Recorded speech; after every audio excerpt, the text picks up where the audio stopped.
Yeah. Zap. Makinig kayo. Di na para magbulag-bulagan pa. Para ito sa katotohanan.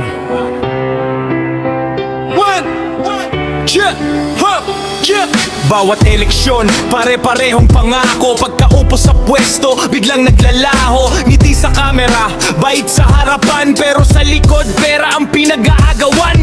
Buwis ng tao, saan ba napupunta? Bakit ang mahirap? Lalo pang naghihirap. May bagong proyekto, pero papel lang ang laman. Pagdating sa serbisyo, puro na lang dahilan. Habang ang masa, doble kayod sa init. Kayong mga nakaupo, bilang ng salapi ang hilig. Kung sino pa ang tapat, sila pa ang lugi. Habang ang mandaraya, sila pa ang may ngiti. Mga buhaya, sobra na ang kasakiman. Hanggang kailan nyo uubusin ang bayan? Pera ng masa, bakit yun ninanakaw? Habang ang mahihirap, lalo pang naghihikahos. Panahon na para kayo'y managot. Hindi habang buhay ang hawak ang iyong trono. Kapag nagkaisa ang bawat Pilipino, wala nang buhay ang makakapangloko. Hindi kami bulag, nakikita ang galawan. Pangakong binitawan, bakit walang katuparan? May ospital pero kulang ang gamot. May paalan pero sira ang bubong.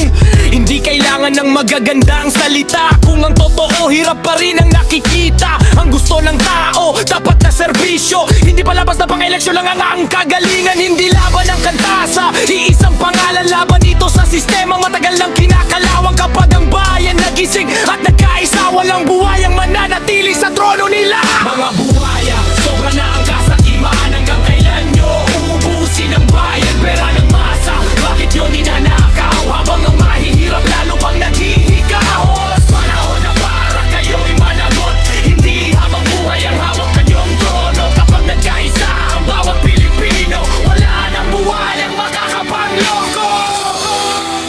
Yeah. Ang boses ng bayan hindi kayang patahimikin hanggat may katotohanan, may lalaban. Pilipinas, gumising ka. Hindi tayo para sa ilan. Ang bayan ang tunay na may-ari ng bansang ito. Walang habang buhay na buhaya. Darating din ang araw ng pananagutan.